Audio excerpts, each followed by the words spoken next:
Esse é um dos vídeos mais importantes que já fiz. Se você de verdade se importa com o Brasil, então assista esse vídeo até o fim. O PT deixou de ser o Partido dos Trabalhadores e passou a ser o Partido do Lula livre. E nessa ideia é que eles estão presos. A vertigem ao desfalecimento do seu grande mito, ou mentira e ilusão de ótica, melhor dizendo. Me pergunto o que aconteceu com aquele partido que foi fundado no dia 10 de fevereiro de 1980. O que aconteceu com aquele partido que prometia uma mudança na vida dos trabalhadores. Pessoal, não perca a oportunidade de se inscrever agora, para não esquecer e ativar o sininho também. Assim vocês podem participar e comentar, beleza? Vinheta!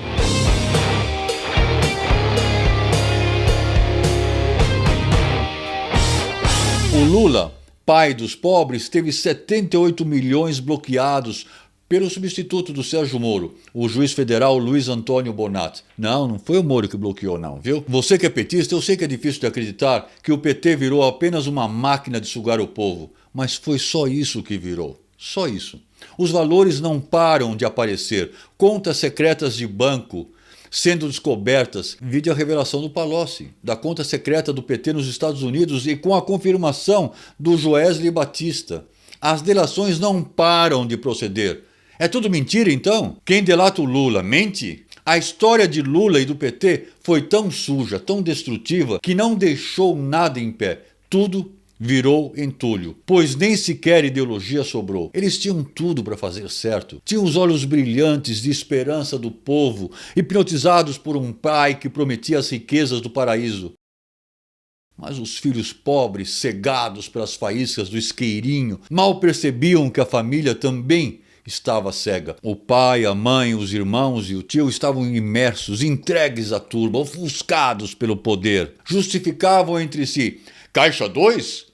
É justo, claro que é justo, não é roubo nenhum. Isso é dinheiro para financiar as nossas campanhas. É assim que ajudaremos o povo. Mas Vossa Excelência, pedir e aceitar contribuições é propina, é corrupção. Corrupção, você diz? Corrupção é o capitalismo. É ele que nos corrompeu durante anos. E essa é a nossa vingança. Vamos corromper a corrupção. Vamos corromper o capitalismo. Vamos combater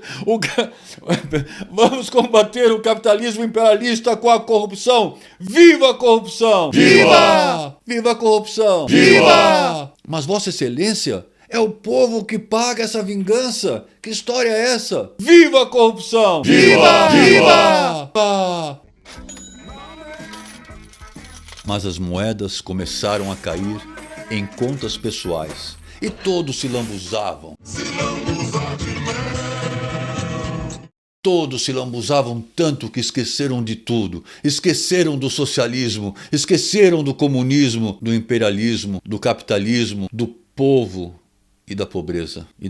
Viva a corrupção! Viva! Viva! Foi aí que o plano de poder começou a ser criado. Queriam prolongar o Estado, precisavam cegar, corromper a sociedade com o ópio da imoralidade para que o povo não visse e não sentisse o hálito do mel. Publicaram a cartilha da desconstrução da família, da desconstrução da sociedade, promoveram o funk pancadão e dividiram as classes em classes.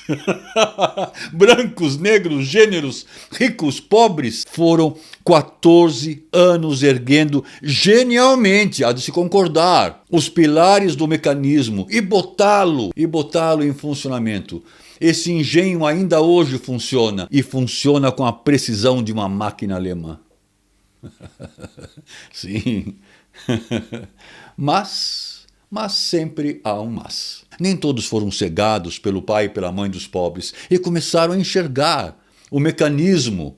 Apesar da máquina ainda funcionar e não ter sido destruída ainda, as engrenagens começaram a ser travadas pelo mensalão e com mais eficiência, é claro, com a Lava Jato. E já não conseguiam mais roubar com tanta eficiência, não conseguiam mais roubar o mel, já não podiam mais roubar e engraxar as engrenagens. Então o que sobrou para eles? Qual a narrativa agora? E qual a ideologia para apoiar o PT? Que ideologia vai apoiar esse PT? Eu te conto o que sobrou para o PT. Disse o PT, que se dane o Brasil. Disse o PT, fazer ficar pior. Disse o PT, que se dane os pobres. Obstruir. Disse o PT, fazer não dar certo, que se dane o Brasil. Pobres coitados. Pobre dos pobres iludidos. Viva a corrupção! Viva! Você sabe, eu até acredito que o Lula acreditava em si mesmo e que ele acreditava num Brasil grande e na distribuição justa de rendas.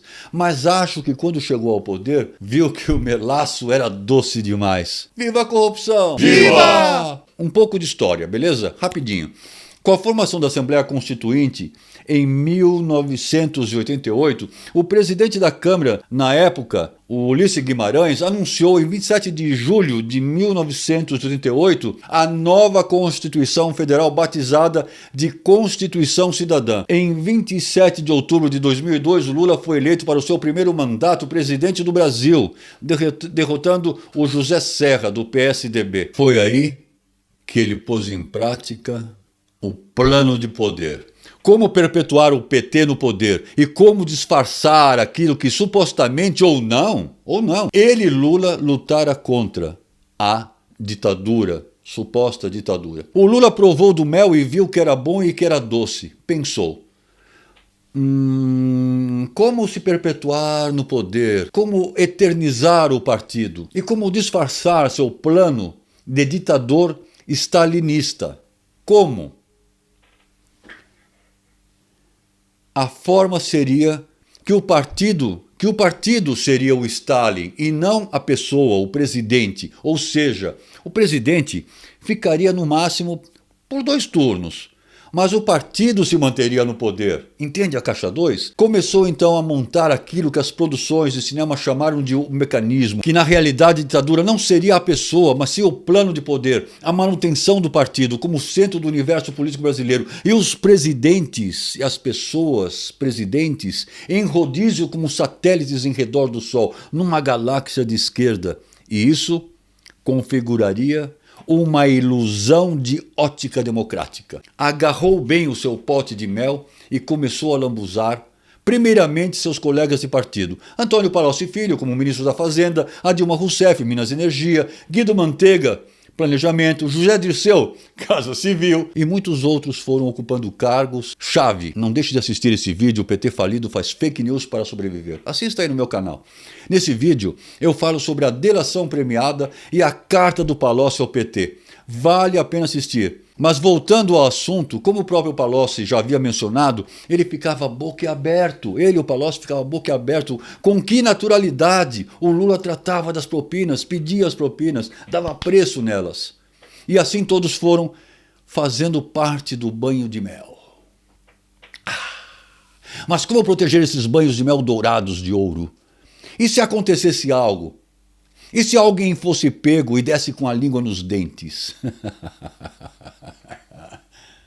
Então veio a solução. Botar gente deles no Supremo Tribunal Federal e assim, depois de lambuzados do mesmo mel dourado de ouro, eles, os ministros, Ricardo, Carmen e Dias, estes ministros se incumbiriam de lambuzar procuradores, delegados da PF e juízes aqui e acolá. Dilma e Palocci eram parte do plano de poder. Eles pertenciam a esse plano de serem presidentes. Quando Dilma foi eleita por bilhões de reais, ela estava apenas executando o plano de proteção do banho de mel. Havia um plano de proteção para o banho de mel. E ela, por sua vez, colocou o Luiz Fux, o Teórico e o Roberto para completarem a hegemonia da proteção e lubrificação da máquina. Mas 2 coisas não seguiram de acordo com o plano. Dilma foi o suprassumo da incompetência e da burrice.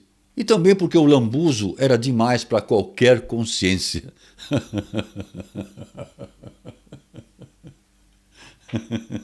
Bem, nem para todos. O Gilmar, que havia sido colocado no STF pelo FHC, aderiu e capitaneou os lambedores de mel dourado de ouro em pó.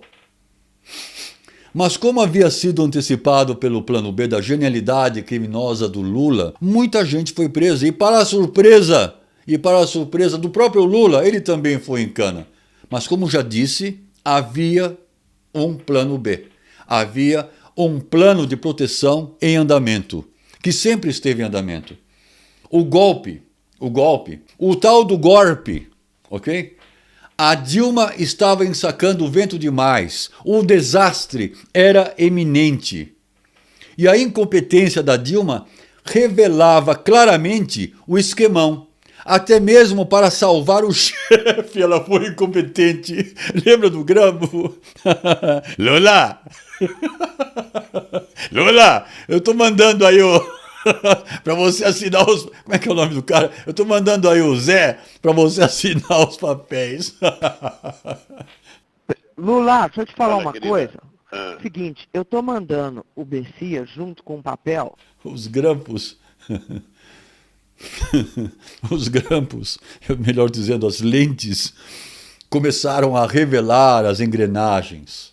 Então, o jeito era derrubar a Dilma. Só tinha esse jeito, derrubar ela. Foi o Lula. Foi o Lula que botou o vampirão no poder. Esse é que foi o golpe. Mas venderam para o público outra história, né? Deixa eu citar algumas das engrenagens conhecidas por nós como aparelhamentos. O BNDES, por exemplo, é o banco que patrocinava o plano de poder. As construtoras empreiteiras que edificaram e aprimoraram a engenhoca nacional e internacional. A esquerda e o centrão como exército de defesa e preservação do Congresso como centro de operações e inteligência do esquema. O Lula colocou seus viciados em lugares chaves. E é claro que o Lula tem a cadernetinha com as falcatruas de cada um nelas anotadas. Mas gente como Palocci, Eduardo Cunha, o Vampiro e o Angorá também têm as suas cadernetinhas com as suas anotações. Guerra de cadernetas. Mas o que foi que desandou nessa engrenagem? O que desandou? A carne estragada e com o papelão da JBS. Você acha que foi acidente? Por que tanta gente entrou para o esquema da delação premiada? O que deu tão errado para que o Palocci, o Vaccari e tantos outros queiram trair o chefão Lula? O que ainda segura de pé os parlamentares que são corruptos? O que os mantém lá? O que os mantém em suas cadeiras? O foro privilegiado? Você acha mesmo? Santa inocência. Isso é muita inocência pensar isso. O que os mantém, o que mantém tudo isso de pé e funcionando, essa engrenagem toda, é a cadernetinha dos rabos presos. Um está anotado na cadernetinha do outro. Não é um house of cards, traduzindo casa de baralho, feitas de baralho.